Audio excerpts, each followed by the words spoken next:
What up, everybody? What up, everybody? What up, everybody? Welcome back to another episode of AC Reviews the World. I am your host, AC the Engineer, and we are at episode 53. Let's go. Yep. We're at episode 53 now. Moving straight along, getting closer to episode 100 every single time we come on this show. But remember, I am your host, AC the Engineer. Remember to hit that like button, subscribe button, and hit that notification bell so you can be up to date on all the videos. Hope everybody had a good start of their weekend. It is Saturday, October 11th, 2025. Yep. It's a beautiful Saturday. A little chilly out. It's getting colder and colder, closer to fall. But hey, it's fall and winter is my favorite times of the year. Don't like the summers because it's too hot. Might be because I'm a big man. But hey, let's get right into it. We got a lot of things to talk about today. We know there was an explosion in Tennessee. We got to get over to. We got some women killing people for not saying thank you. Road rage incidents that lead over just to probation. There's a lot of things going on. But the stuff never stops. Crime never stops. News never stops. So and we're going to have stuff to talk about every single episode. So be sure to tune in now, later, or you can always watch the videos when I break them down because they'll always be broken down. But you know how I like to do it. Let's get right into it. The first thing we're going to talk about today, the very first thing, we got to get over into the Tennessee explosive There's a Tennessee explosive manufacturing facility that had an explosion, a fatal. So it was a couple of dead. I think that some people are still missing. I believe the count of missing people was up to 18. So we got a few videos to look at about that. So let's break it down and get into it so we can see what we can learn from this situation. But without further ado, let's get right into it. Munitions plant. You can see I-40 off to the left. It's very. Screen. We're currently about 3 minutes. This is just a short video, just so we can see the damage. From the location, we noticed shortly after takeoff from John Toon a large plume of smoke. I'll pan up and show you that. Wow. Now this is just the damage that happened. The car is still on fire. This is reportedly at the Accurate Energetic munitions plant near the Hickman-Humphreys County line. Wow. The force has been confirmed by, that had to responders. come from this explosion is crazy. Here, just based on this large plume of smoke as we get closer to the scene. Absolutely. Wow. That's pretty much all we need to see from there. But let's get over into more news and let's hear about what's going on.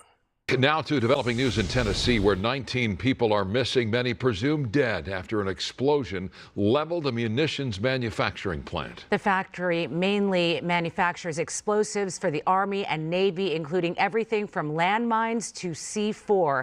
The blast was so powerful, it rattled homes miles away and set off smaller explosions. John Fenolio is here at studio with the latest on the search for the victims. John? Micah, Share, emergency crews, including bomb technicians, are searching for victims in a smoking debris field that remains highly volatile.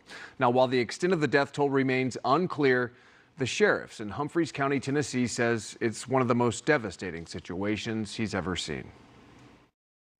Can I describe the building? There's nothing to describe. It's gone. A blast zone spanning at least a half-mile area following a massive explosion at a military explosives manufacturing plant in Tennessee. Central to city fire, central to all city fire. Need to get en route to Accurate Arms. The explosion reported just before 8 a.m. at Accurate Energetic Systems, which specializes in the development, manufacturing, and storage of explosives for the military, aerospace, and demolition industries. One of the 8 buildings on the 1,300-acre campus, now a smoldering debris field. There's a gas line on fire, and there's about 12 people that are unaccounted for as of right now. Multiple Gas lines. Wow. That I can't imagine. You can't even tell there was a building there. People are missing. They don't. I can't imagine. And then they say they felt the shockwave miles away. Absolutely crazy. Let's keep going. Multiple secondary explosions initially prevented first responders from approaching the site, which is located about 60 miles southwest of Nashville. The explosion rattling homes miles away. This home security camera more than 10 miles away, capturing the sound and shockwave of the blast. I felt something that it felt like something just hit the house. It just rocked. Many people in the community work at the plant. Humphreys County Sheriff Chris Davis, emotional, explaining the search for the dead and missing. We do have 19 souls.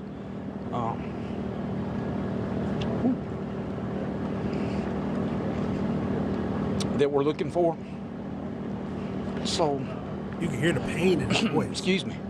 I ask you to keep in mind those families. Anthony May is a retired ATF investigator and explosives expert. This particular company manufactures explosives, so it could have been something that occurred during the manufacturing process, or items that had just been completed, or items that were in storage. Once they determine where the explosion occurred, then they can figure out what kind of operations was happening in that particular area.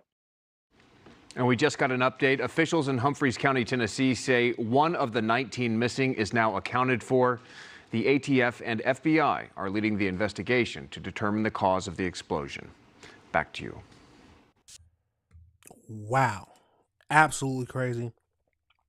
We gotta, like I always say, we gotta pray for the victims. We don't know how many have died. They're still missing right now, but a tragic scene.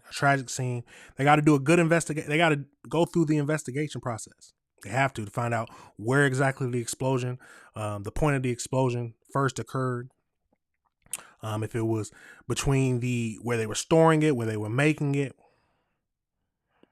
Absolutely crazy. You saw how the camera shook from, absolutely crazy. Absolutely crazy. Let's get over into this video where Tennessee mother is seeking answers. So let's just hear what she wants to know. Let's hear it.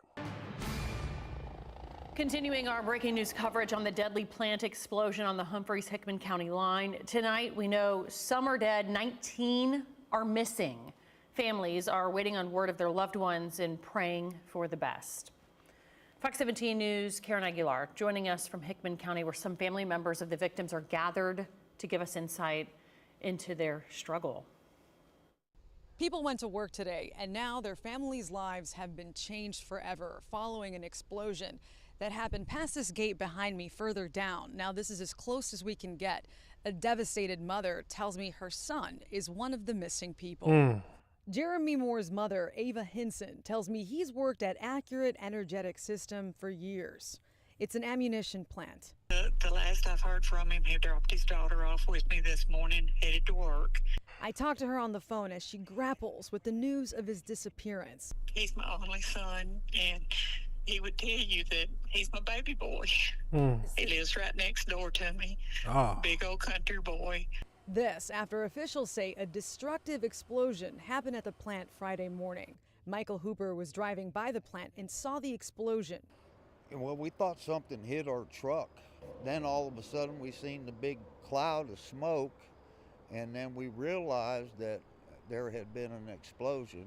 He tells me his friend was there at the time. I heard that he might be dead or he was killed. Officials did not confirm how many people were killed, only that 19 people are missing. In the meantime, friends and family are praying for the best. It's unbelievable. It's the not knowing. You know, I don't want to hear bad news, but I'd almost feel better if I knew. The National Disaster Distress Helpline is offering counseling for those who have been impacted. For the details, you can head to our website at fox17.com. Reporting in McEwen, Karen Aguilar, Fox 17 News, your Code Red station. Absolutely crazy. It's a tragic situation all around. Can't imagine. Truly can't imagine. We just got to wait to find out more information. The woman mentioned something we need to think about is the waiting is the worst part of it.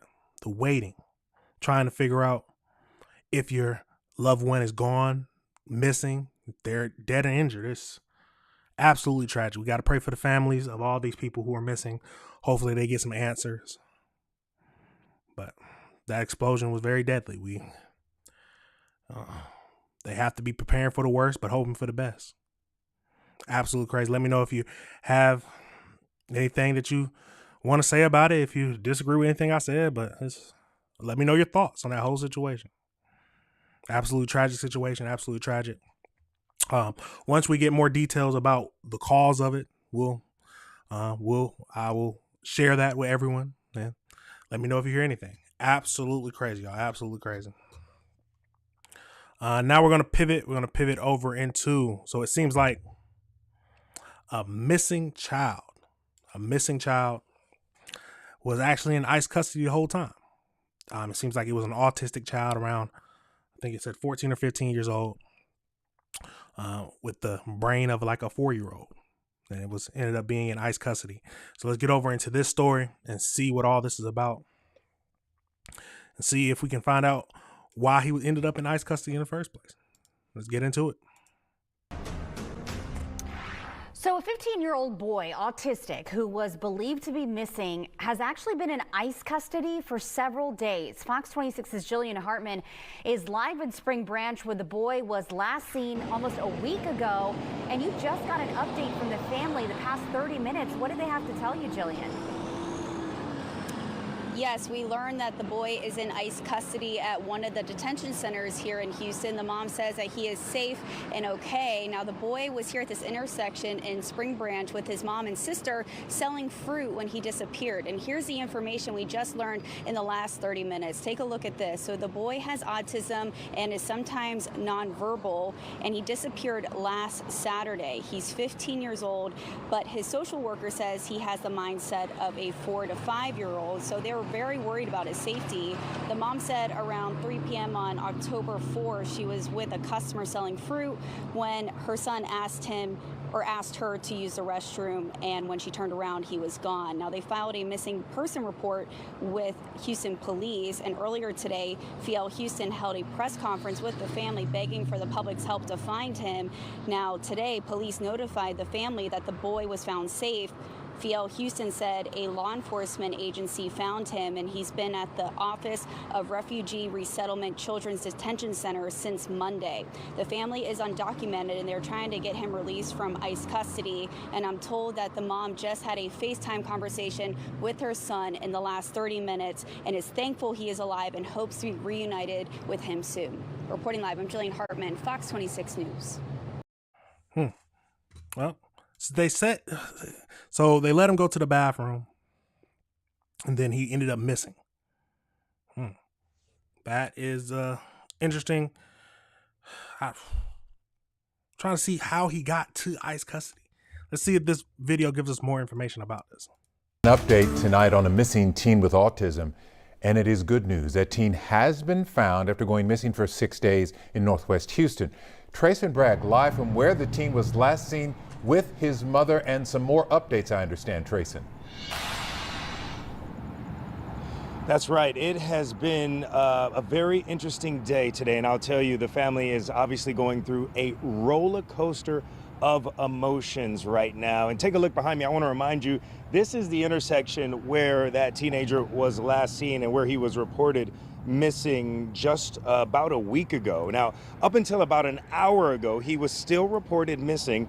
Then, as you mentioned, we get a call from HPD saying that he has been found safe. They couldn't share any other details with us, deferring us to the family, saying that they've been notified. Well, we then called the family. They told us that they hadn't been notified that their son was found. So they then start making calls, trying to figure out exactly where Emmanuel is and his condition and everything else to try to figure out exactly what's going on, where he is. Well, about 30 minutes later, the executive director of Fiel, who has been working closely with the family to bring Emmanuel back home, calls me back with the family, to tell me that they have actually learned that he is safe, but he is in the custody of ORR. That's the Office of Refugee Resettlement, which the director of FIEL described to me as a form of immigration for undocumented children. Now,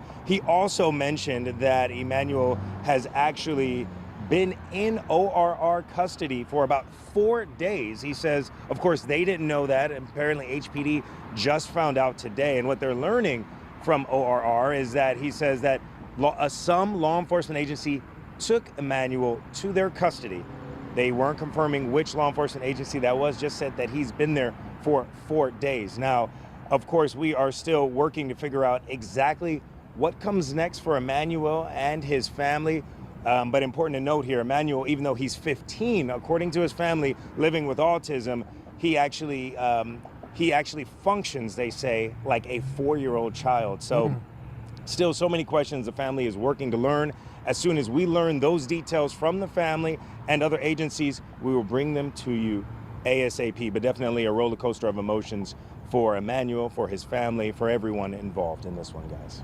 Certainly a roller coaster of emotions. You are right. Trayson, thanks for the update. So my question is, did he walk away? Because they said they let him go to the bathroom. He said, I had to go to the bathroom. If he has the mind of a 4-year-old, I don't understand why letting him go to the bathroom alone. I don't have kids, but I don't think you would let a 4-year-old go off to the bathroom not at the house by themselves. So why did they let him go off alone to the bathroom, and then he disappeared?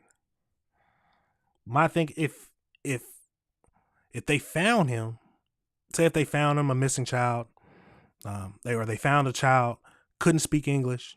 Now 4 years old, they say he had the mind of a 4-year-old. He might can speak English. I don't know exactly what he is, if he could or not, but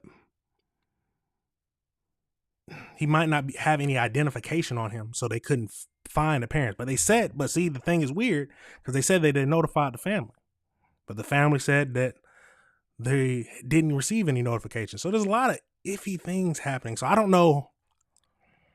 Yeah, I don't know what to think about that. That's a weird situation. I can understand how the family is feeling distraught. They lost a missing child, and then he was with custody in the police or ICE custody the whole time, or refugee custody the whole time. Absolutely crazy, y'all. Let me know your thoughts on that situation. But why wasn't he accompanied the whole time? That's my question. Why wasn't he if he has the brain of a 4-year-old? That's someone who I would think needs to be accompanied the whole time. You wouldn't just leave your 4-year-old to wander off by themselves, go to the bathroom or anything. Now, I might have misheard something, but that is my initial thoughts on that whole topic. Let me know your thoughts. Do you disagree with anything I said?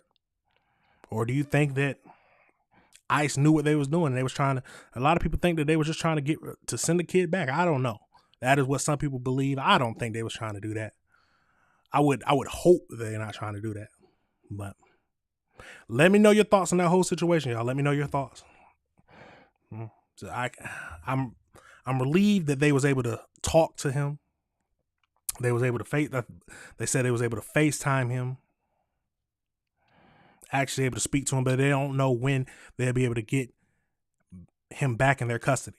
Now, if I'm not mistaken, they said that they were undocumented. So it's a whole lot of things that is probably gonna go down. I don't know what all is gonna happen, but I do think that he will be back with his family. That is my thoughts. Let me know if you think I'm wrong, but absolutely crazy, y'all. Absolutely crazy. Now we're gonna pivot over to, after seeing that, let's go over to something I wasn't expecting to pop up on my timeline. A woman ends up shooting someone over not saying thank you at PetSmart. Yes, I said it. A woman ends up shooting someone for not saying thank you at PetSmart. What is the world coming to, y'all? What is the world coming to? We got 2 videos to look at this. As you see, that's what she looks like.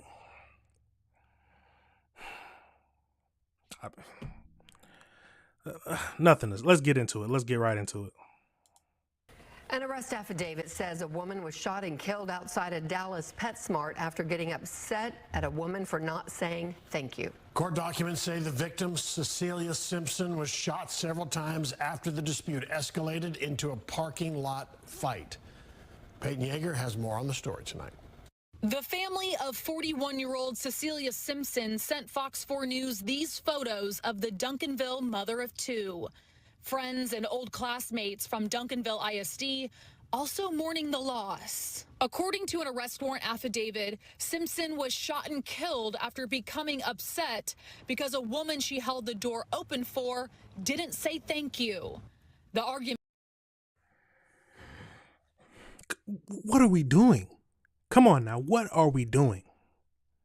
Over someone not saying thank you, you get angry enough and you throw your life away? They don't say thank you, just walk away. What is the point of throwing your life away for someone who, come on, that don't even make sense. Seems like the mind of the youth is gone now. People don't understand just common sense. Why throw your life away for something that stupid? Come on now, what are we doing? Let's keep going into this. Argument started at the store 5 Below Tuesday and then spilled over to the PetSmart in the same South Oak Cliff shopping center off Wheatland Road.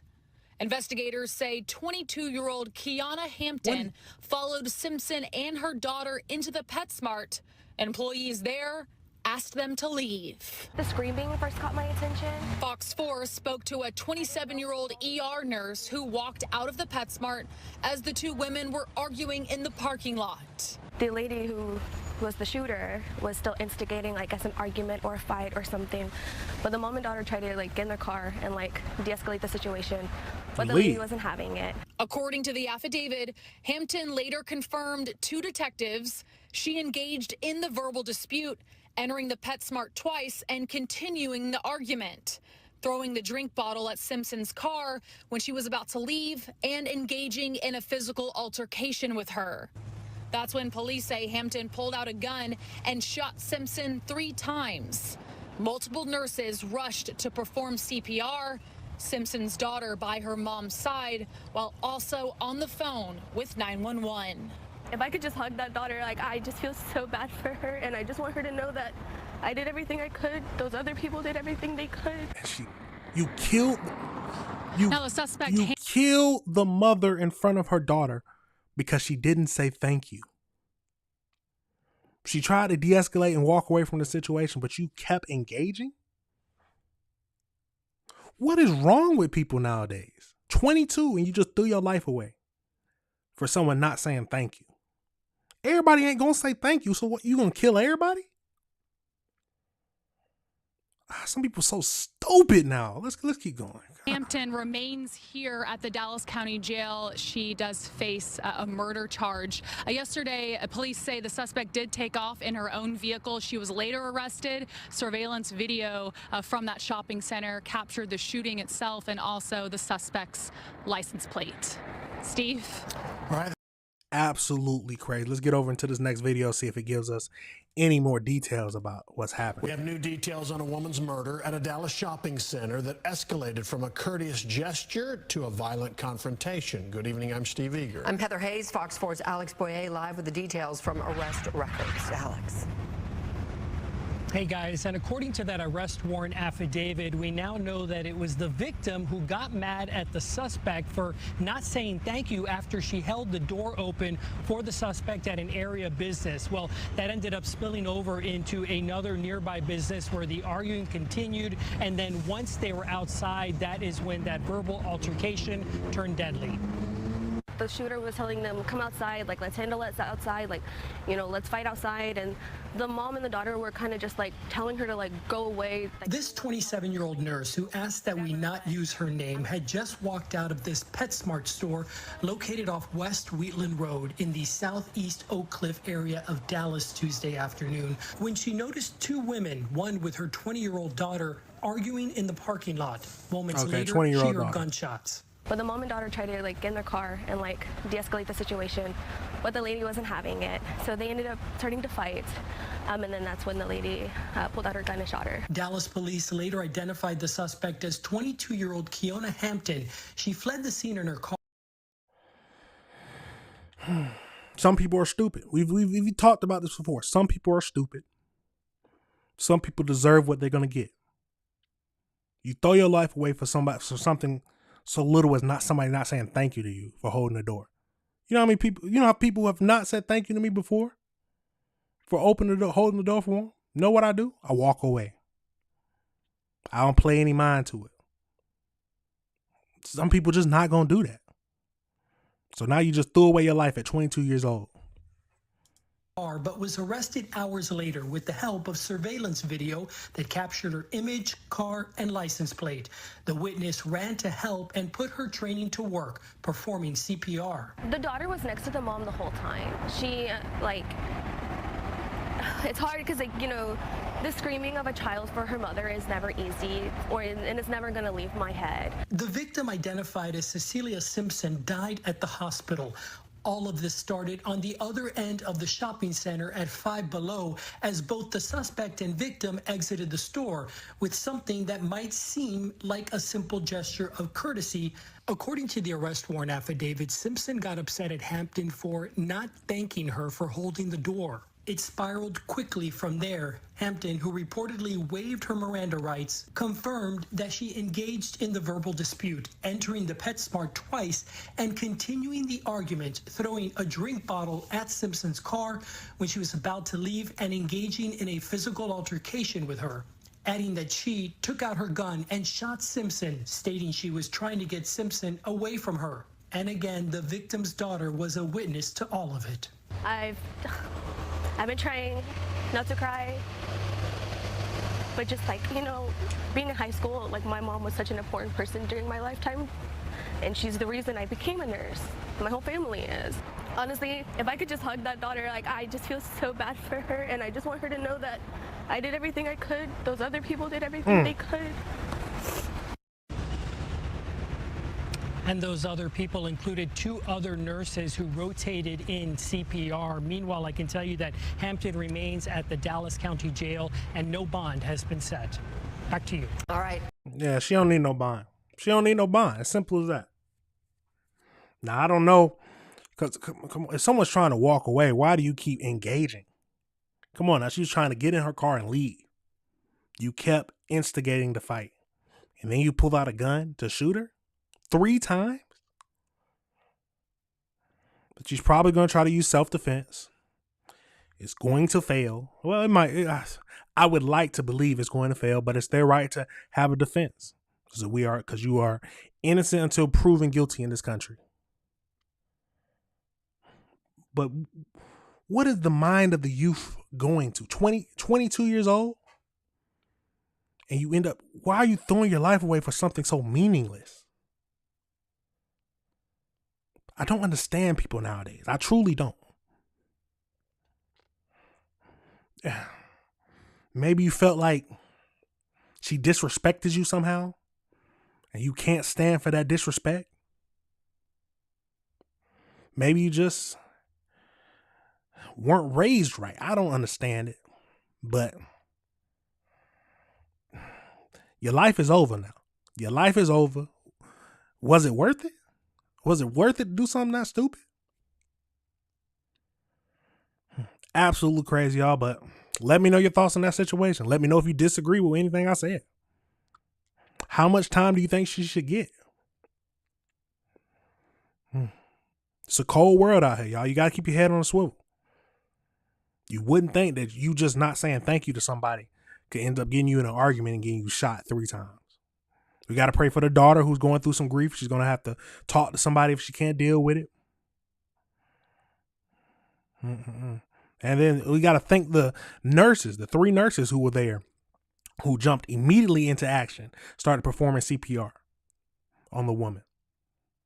There are some good people in this world, but there are also some bad. Also some people who can't regulate their emotions. The world is a crazy place. The world is a crazy place. Like I said, let me know your thoughts on that whole situation. Let me know your thoughts on that whole situation. Absolutely crazy. Absolutely Crazy. Now let's pivot. Let's pivot. Speaking of more shootings. Looks like a 15-year-old woman, 15-year-old girl. She's not a woman. 15-year-old girl kills her ex-boyfriend. People just love throwing their life away. It seems like people love throwing their life away. But let's get into this video. And we also got an article to look at just to break down a little bit more information about it. But it seems like people love throwing their life away nowadays. I don't understand it, but let's keep going. Let's get into it. A 15-year-old girl is in jail charged with murder. Police say she shot and killed her 17-year-old ex-boyfriend Monday afternoon in the Jenkintown section of Abington Township, Montgomery County. An autopsy revealing that he died from a gunshot wound to his head. Investigators say that 15-year-old suspect says the shooting was an accident. Action News reporter Leland Pinder live for us at the Abington Police Department with an update on this investigation. Leland, what are you learning about this shooting? Well, Gray, as you mentioned, that boy tragically shot in the head. Police say he died there at the scene. Authorities also saying the even younger shooter allegedly admitted to panicking, leaving the scene and not calling for help. It was a typical Monday afternoon in Jenkintown until 14-year-old Kyrie Grimes Jr. spotted police cars outside his building and called a friend. He heard shots in the building and then people were screaming. Police say 15-year-old Precious Hamilton of Crumlin is now in custody, accused of shooting and killing her 17-year-old ex-boyfriend, Basim Baker, inside his home on Old York Road. It's definitely like something that you wouldn't expect in this area. Officers responded to the home shortly after 5 p.m. where they found Baker unresponsive. Prosecutors say his mother discovered him dead on the bedroom floor. In a criminal complaint, Baker's mother told investigators Hamilton had been at the home all weekend. Baker left the two to run errands around 2:40 on Monday and returned around 4:30, discovering her son around 5. Question: Where's her parents at? I didn't know that at 15 years old, you letting your kids stay over all weekend at their boyfriend's house. Am I just out of the times, or is that just what's happening nowadays? But, and it can't be ex-boyfriend. She stayed the whole weekend. Might have been ex and they still fooling around. Absolutely crazy. Absolutely crazy. Gun accident. Whose gun was it? Obviously wasn't a 15 or 17-year-old. So was it the mama's gun? There's a lot of questions. Let's keep going. Police say they obtained video showing Hamilton leaving the building by herself just before 3:30. The complaint states Hamilton picked up the firearm in a rapid fashion to pack her belongings and was surprised when the revolver discharged, striking Baker instantly. Detectives also found this photo of Hamilton holding a gun from a previous day on Baker's iPad. I feel as that kids shouldn't be near weapons. Police say they have not recovered the gun, but say that Hamilton admitted to stealing it from an acquaintance 2 months ago. Parents should be watching their children a little bit more closely. Now, Precious Hamilton, just 15 years old, is being charged as an adult. She faces third-degree murder, involuntary manslaughter, and several other charges tonight. We're live here in Abington Township. Leland Pinder for Action News at 10 on PHL 7.